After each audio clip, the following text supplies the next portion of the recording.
पार्टियां अयोग्य लोगों को टिकट क्यों देती हैं? कई बार यह सवाल आपके मन में आता होगा, लेकिन आप किसी से भी पूछ नहीं पाते होंगे। क्या आपने कभी ये विशेष तौर पर मुद्दे के रूप में देखा है कि जिन लोगों को राजनीति का ABCD भी नहीं आता, वो अचानक से चुनावी टिकट लेकर कैसे आ जाते हैं? और जो सालों से पार्टियों के लिए दिन रात मेहनत करते रहते हैं, उन्हें नजरअंदाज क्यों कर दिया जाता है? दोस्तों, आज हम इस सवाल का जवाब ढूंढेंगे। पार्टियों का अयोग्य या नए चेहरों को भारतीय राजनीति में टिकट बांटना अब सिर्फ योग्यता का नहीं, बल्कि रणनीति का खेल बन चुका है। बिहार चुनाव चल रहे हैं और बिहार चुनाव में भी कई ऐसे कैंडिडेट्स को लाया गया है जिनको राजनीति से कोई भी लेना देना नहीं है, या यूं कहें तो उनका प्रोफेशन बिल्कुल अलग है।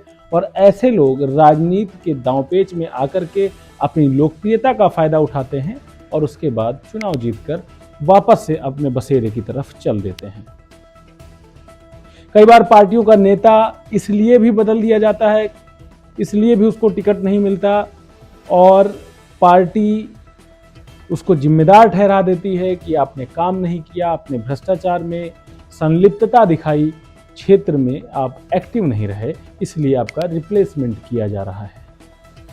परंतु पार्टी का जो सबसे बड़ा मोटो होता है, वो होता है जातीय समीकरण का मोटो। इलाके की पॉलिटिक्स और गठबंधन का दबाव, इन सबके बीच टिकट एक इनाम नहीं, बल्कि एक सौदा बन जाता है। अब सवाल, क्या कोई कानून इसे रोक सकता है क्या? बिल्कुल रोक सकता है। भारत में एंटी डिफेक्शन लॉ है, जो यह हमें अनुमति देता है कि यदि कोई भी राजनीतिक छवि का व्यक्ति अपना दल बदल करता है तो उसे रोका जा सके।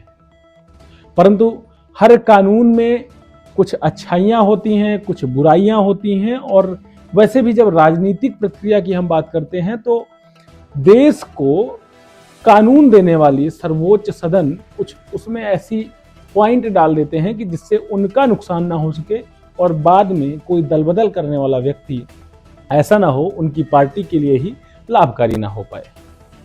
जी बिल्कुल, जो कहता है यदि कोई चुना हुआ सांसद या विधायक पार्टी बदलता है तो उसकी सदस्यता खत्म हो सकती है।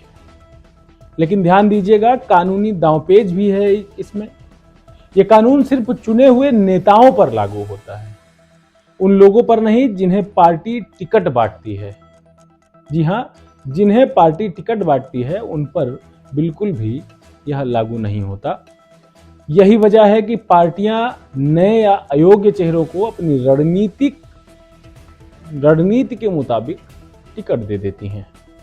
कानून कुछ कहता है, नहीं कहता है, यह हम आपको बताएंगे। और आपका जो सवाल है कि ऐसा क्यों होता है और अनुभवी कार्यकर्ताओं को छोड़कर राजनीतिक पृष्ठभूमि से या राजनीति से असंबंधित लोगों को टिकट क्यों मिल जाता है। सबसे पहला कारण मैं आपको बताऊंगा कि पैसा, पहचान और प्रचार ऐसे लोगों के लिए राजनीति कभी भी अवसर खोल सकती है।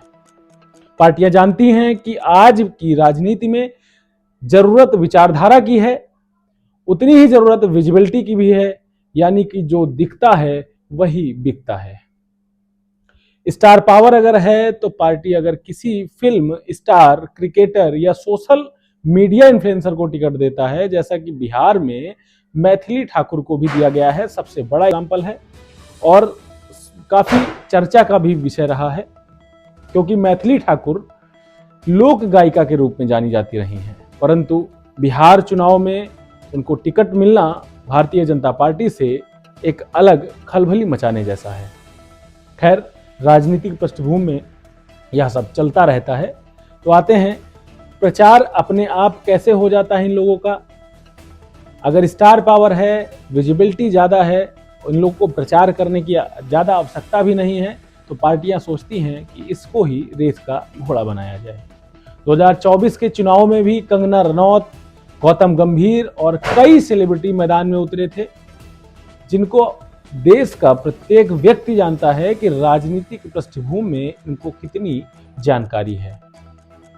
किसी ने जीत हासिल की, किसी ने हार हासिल किया, लेकिन मीडिया और जनता दोनों की नजर उन्हीं पर रही। मतलब मीडिया जो देश का चौथा स्तंभ के रूप में जाना जाता है, वह भी ऐसे लोगों को ज्यादा पॉपुलैरिटी देने की कोशिश में लग जाता है, उनके आगे पीछे लग जाता है, जिससे लोगों के बीच में यह चर्चा का विषय बन जाता है। स्टार पावर राजनीति में फ्री मार्केटिंग बन चुकी है। जो दूसरा सबसे बड़ा कारण है पैसा और संसाधन। चुनाव सस्ता खेल नहीं है, यह अब देश के प्रत्येक व्यक्ति को मालूम है। एक लोकसभा सीट पर करोड़ों रुपए खर्च होते हैं चुनाव लड़ने के लिए। ऐसे में जिसके पास धन ही नहीं है, या जो पार्टी को आर्थिक रूप से मजबूत नहीं कर सकते हैं, या डोनेशन नहीं दे सकते हैं, उन्हें टिकट देने में कोई हिचक होती भी नहीं है। कई बार पार्टी का हित जनता के हित से ऊपर चला जाता है। इसीलिए पार्टियां नए चेहरों को लेकर के आती हैं और नए चेहरों को लेकर के इस तरह की व्यवस्थाएं उपलब्ध कराती हैं कि पॉपुलर चेहरे अपने आप से चुनाव जीतकर जनता के बीच पे आएं और ज़्यादा से ज़्यादा लोगों को यह बात समझ में भी नहीं आ पाती कि वह जो चुन रहे हैं या जो चुनाव कर रहे हैं वो सही है या गलत है। खैर, यह मुद्दे चलते रहते हैं, मैं इसके कारण पर ही बना रहूंगा। जो तीसरा सबसे बड़ा कारण है नया चेहरा, नई उम्मीद। पार्टियां सोचती हैं नए चेहरे होंगे तो हम उन्हें डिफेम करना ज़्यादा नहीं पड़ेगा। कभी कभी जनता पुराने नेताओं से भी ऊब चुकी होती है, ऐसे में पार्टी नया चेहरा लाकर बदलाव का मैसेज देना चाहती है।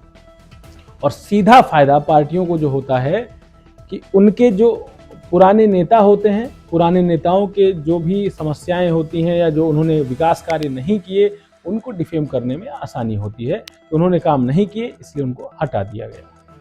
नए चेहरे से उम्मीद भी ज़्यादा होती है, लेकिन ये उम्मीद तभी टिकती है जब उन्हें समझ, नियत और जनता से भी जुड़ाव हो। लेकिन सवाल उठता है कि क्या लोकतंत्र का मतलब सिर्फ मशहूर चेहरा और पैसा ही है? क्या मेहनती कार्यकर्ता सिर्फ झंडा उठाने तक ही सीमित रह गया है? क्योंकि हाल के ही दिनों में कंगना रनौत से जब मंडी, जो उनका संसदीय क्षेत्र आता है हिमाचल प्रदेश का, वहां पर वहां के लोकल लोगों ने जब उनसे अपनी समस्याओं के बारे में बातचीत किया तो उन्होंने हंसकर के जवाब दिया कि मैं क्या ही कर सकती हूँ। देश की सर्वोच्च सदन में बैठने वाले जब अपनी ताकत का अंदाजा ही भूल जाएंगे तो मानो देश उम्मीद किससे करेगी। जब टिकट लोकप्रियता पर बंटने लगते हैं तो राजनीति सेवा नहीं, प्रतिष्ठा का खेल बन जाती है। राजनीति में टिकट अब योग्यता का नहीं, रणनीति का प्रतीक बन चुकी है। या ऐसे कई सारे एग्जाम्पल भरे पड़े हैं जिनको आप देखकर समझ सकते हैं कि अगर आप बहुत अच्छे किसी भी पार्टी के सेवक हैं परंतु पैसा नहीं है तो आपकी वैल्यू जीरो के बराबर है। लेकिन असली जो ताकत है वह जनता के पास में है। आपके एक वोट से यह तय होता है कि देश का भविष्य कौन लिखेगा। तो यह निर्धारित भी आपको ही करना है कि आपको वोट किसको देना है। आपका जो मताधिकार है, मतदान नहीं मताधिकार, वो किसको देना है। सक्षम व्यक्ति या मशहूर व्यक्ति या ऐसे लोगों को जो दोबारा आपके संसदीय क्षेत्र में या विधानसभा क्षेत्र में दिखे ही ना। एक बार चुनाव के मैदान में आए, पार्टियों का झंडा ओढ़ा, भगवान का नाम लिया और चुनाव लड़े, जीत गए, उसके बाद फिर अपने घरों की तरफ रवाना हो गए। फिलहाल किसी नए टॉपिक पर बात करेंगे। मैं गौरव श्रीवास्तव और आप देख रहे हैं नेशन स्टेशन।